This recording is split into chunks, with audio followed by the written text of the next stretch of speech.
Je m'appelle Christine Cerise, vous êtes ici au Santon Savoyard, au 61 route de Maclabo, à Chavanot. J'ai commencé mon activité en 1986. Je vous invite à rentrer dans l'atelier. J'ai deux tailles de santon dans ma fabrication, les 9 cm en argile peint et les 25 cm habillés avec les accessoires. Quelles sont vos différentes étapes de fabrication? Suivez-moi. Ça démarre avec un morceau de terre, voilà, qui ressemble à rien du tout. Et je vais sculpter mon original dans le morceau de terre. La création, ça représente 2 jours et demi, 3 jours, ça dépend. Ensuite, une fois qu'il est fait, je vais le laisser sécher, je le cuis.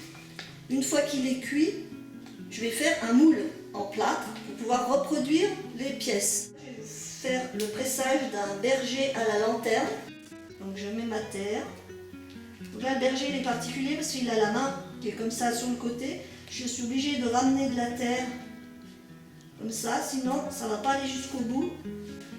Donc voilà, je me règle bien les deux natches, que ça soit en face. Donc j'ai une petite presse qui va me soulager. Voilà. J'ai même mis un peu trop de terre. Là, il faut y aller quand même délicatement. Le sortir droit parce que sinon le nez il va être de travers.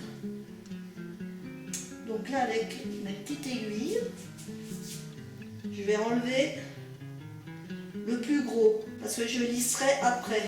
Et là, je vais mettre tout en attente sous plastique pour pas que ça sèche trop vite. Donc la cuisson, ça va monter tout doucement. Il faudra 8 heures pour que ça atteigne les 1000 degrés.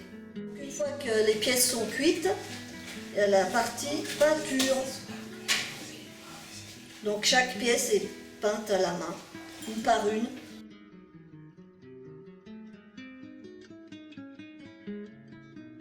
Pour les santons habillés, j'ai préparé les bustes, les mains, les pieds.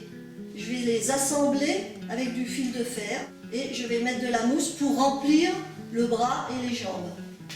Une fois que j'ai fait mon personnage comme ça, il est monté, il est prêt à être habillé. Mais bon, il faut faire les costumes. Et pour faire les costumes, il faut acheter les tissus. Voilà des personnages qui sont pratiquement terminés. Il faut que je mette les accessoires. D'où vous vient cette passion et où trouvez-vous votre inspiration? J'ai toujours été passionnée par le travail manuel. L'inspiration, elle vient déjà dans la nature, tout ce qu'on a, les activités qui se font en dehors de nous, dans la Savoie, la Haute-Savoie, les montagnards, hein, les grimpeurs.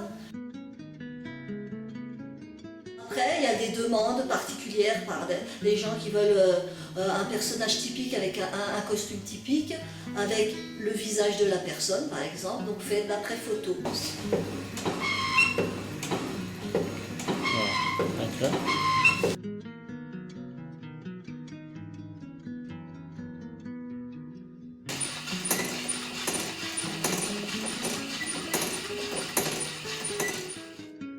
Les horaires d'ouverture de l'atelier sont du lundi au vendredi de 10h à 12h et de 14h à 18h. En dehors de ces jours-là, il faut me téléphoner.